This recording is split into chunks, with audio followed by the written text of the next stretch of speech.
Dans cette Dans cette présentation, nous allons aborder la dynamique de la Biosapia avec la c'est-à-dire une présentation de ces étapes, des différentes et leur étapes qui la pertinence. composent, leur pertinence et l'objectif de la dynamique dans son ensemble et l'objectif de chacune des étapes, autant au niveau concret, matériel, que dans l'impact que ça peut avoir dans le cheminement intérieur de la personne. En l'occurrence, notre créatif, alors je vais prendre l'illustration d'un cheminement et d'un accompagnement en individuel, parce que c'est beaucoup plus facile d'avoir quelque chose de spécifique dans l'accompagnement individuel que dans une animation de groupe. Cette dynamique, on s'en servira aussi dans la construction des séances de groupe. Voilà, mais individuellement, on peut évidemment aller beaucoup plus loin. Le premier thème qu'on aborde en individuel, même si c'est aussi le même que vous aborderez en groupe au début, c'est la notion de réceptivité. C'est là où la personne va apprendre à se détendre, à se relâcher. Et en même temps, cette réceptivité, elle est fondée sur la notion d'être réceptif à soi. C'est là où on va aborder les notions d'ici et maintenant. C'est là où normalement, dans la sensation, le mental n'intervient pas. Je suis réceptif à une sensation où j'apprends à être réceptif à mes sensations, c'est-à-dire le toucher, les couleurs que je perçois, les sons que j'entends, sans aucun jugement, sans intervention du mental. Voilà, c'est vraiment juste être là. Et derrière ce thème-là, maintenant que le créatif est rentré en contact avec lui-même par ce biais-là, on va aborder la notion d'émissivité. Derrière émissivité, il y a tout ce qui va être lié à la mise en route.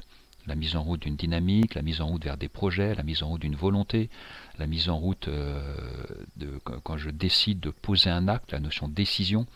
Donc vous voyez que autant sur l'étape 1, c'était un retour à soi, plus dans la détente, dans l'accueil. Sur l'étape 2, on installe un mouvement, on installe cette notion de dynamique.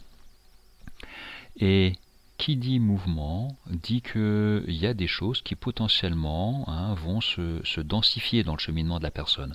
Il y a des exercices qui peut-être vont faire grandir des choses qu'elle va trouver très aidantes. Il y en a d'autres qui peut-être vont faire émerger des choses qu'elle va trouver dérangeantes. En tout cas, il y a ce cheminement là fait que à ce moment-là de l'accompagnement, évidemment concentration, ça veut dire qu'on aborde tous les outils qui permettent de travailler la préparation aux examens par exemple, mais se densifie à l'intérieur de la personne justement potentiellement peut-être si elle a fait une démarche sur une demande d'accompagnement à la gestion du stress, des problématiques de sommeil, un moment de vie difficile, autant elle aura déjà trouvé des choses qui vont se densifier, des exercices qui vont l'aider à faire grandir des choses positives, autant peut-être vont aussi émerger des choses dérangeantes. Par exemple, des choses du passé, des conditionnements, des habitudes, des façons de faire, qui mérite d'être changée. Moi, je me souviens ma première créative, elle était tellement carrée, organisée que, à un moment, quand elle était dans une maison à 2 étages, elle s'organisait pour mettre en bas de l'escalier tout ce qui nécessitait de monter, mais elle ne le montait pas au fur et à mesure. Et je comprends tout à fait sa démarche. Mais voyez, il y a un moment où le il faut, ou la norme, ou la rigueur devient plus lourde que aidante. Et ça, forcément, ça peut par exemple émerger à ce moment-là. Ce qui fait que, puisqu'on fait émerger des choses dérangeantes, quatrième étape, on va passer à l'élimination. C'est là où on va travailler tout ce qui est mise à distance, la prise de recul, où on va travailler les outils qui permettent de mieux s'endormir la nuit quand on a des problèmes d'insomnie, de travailler tout ce qui est la gestion des émotions pour mieux les vivre. Donc voilà, et donc on va éliminer justement les choses qui peut-être sont, quand on prend conscience de quelque chose de dérangeant, là maintenant on va avoir les outils pour l'éliminer. Et comme la nature a horreur du vide et qu'on vient d'éliminer un certain nombre de choses, que ce soit dans les ressentis, dans les vécus, que ce soit conscient, inconscient, etc., de toute façon, tout de suite derrière, on fait travailler les richesses intérieures, la confiance en soi, les qualités de la personne pour, dans ce nouvel espace qui a été créé à l'étape 4, mettre du positif. En fait, la personne, avant de venir vous voir, elle est imprégnée par certaines choses de son passé qui peut-être sont à l'origine de ces problématiques de stress. Et à ce moment-là, on peut considérer que,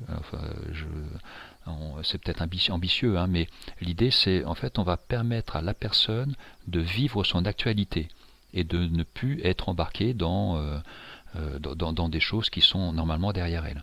C'est pour ça que l'étape 6 c'est la créativité. En fait, on amène la personne à être ce qu'elle est vraiment au moment où elle vient vous voir. Bon, même si c'est un tout petit niveau, hein, la vie se fait étape par étape. Et puis, vous avez entendu hein, qu'entre 3 et 4, il y avait un passage un peu difficile. C'est ce qu'on appelle la traversée des eaux. Parce que c'est aussi à ce moment-là où la personne va devoir choisir entre je préfère rester comme je suis, c'est pas l'idéal, mais je fais avec, ou ok, j'accepte le changement pour aller vers un mieux. Et ça, elle ne fera ce passage, entre autres aussi parce que vous l'aurez aidé sur les 3 premières étapes, vous aurez été valorisante, vous aurez été encourageant, elle aura vu plein d'exercices qui sont des exercices qu'elle aime, qui sont voilà, qui vont lui donner envie de les faire et qui vont lui donner la motivation pour passer de l'autre côté.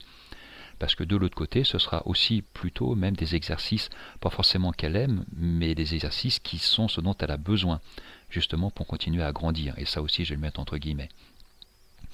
Donc des fois, hein, en individuel, à l'étape 3, vous en avez qui vous appellent en vous disant « Oh, j'ai oublié le rendez-vous !» Comme par hasard.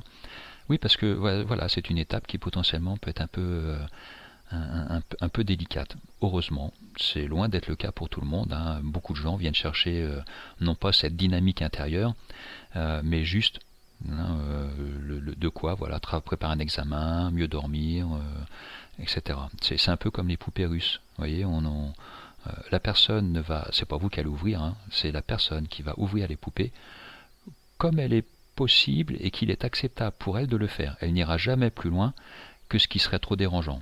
Donc de ce côté-là, il y a quand même une vraie sécurité. Parce qu'un exercice qui est trop dérangeant, c'est facile, hein, elle le fera pas, ou alors elle le fera mal, ou elle ira pas profondément. Ça, vous pouvez leur faire confiance.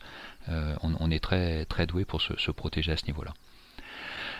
Et c'est tout ce cheminement qui va amener la personne vers l'autonomie. Donc vous voyez, on a une espèce de Lemnitz 4 là, qui est, on revient au point de départ, mais avec tout un cheminement en plus, qui nous a amené à un niveau de conscientisation, ou de vécu, en tout cas, voilà, qui nous a fait grandir, j'aime bien le terme.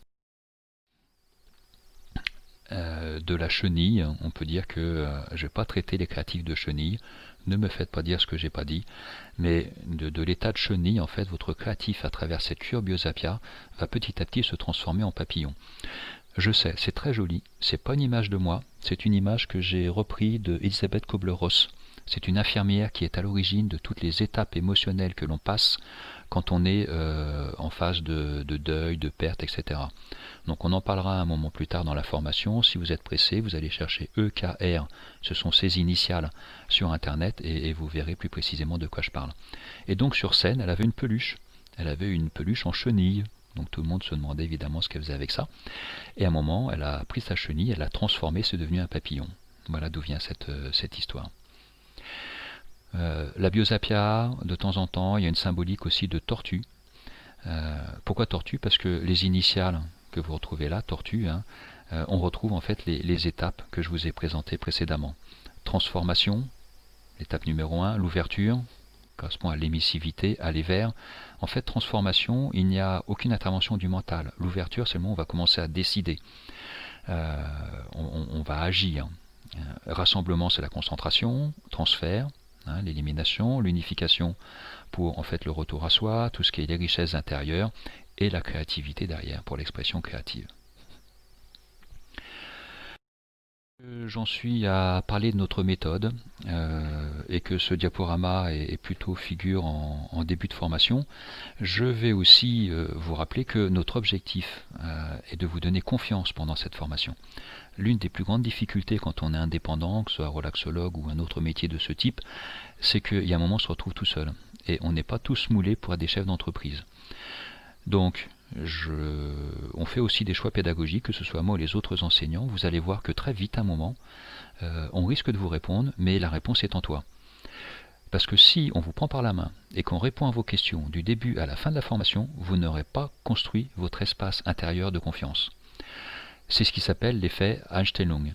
C'est-à-dire qu'en fait, si vous posez une question, que quelqu'un vous donne une réponse, en fait, vous vous enfermez dans la réponse qui est donnée, et ça, un peu comme des œillères, en fait, ça coupe de toute autre créativité, de tout autre regard, de tout autre changement de point de vue. En fait, vous êtes influencé, d'où, quelle que soit la question et la réponse. Donc, je ne dis pas qu'on ne répondra pas à vos questions, je dis qu'il y en a certaines où on vous dira la réponse est en toi, parce qu'on préfère que vous cheminiez et que vous preniez le temps de trouver votre réponse, plutôt que d'avoir quelque chose qui va vous satisfaire sur le moment, mais qui ne sera pas ancré, parce que ça ne viendra pas de vous. Voilà, à bientôt.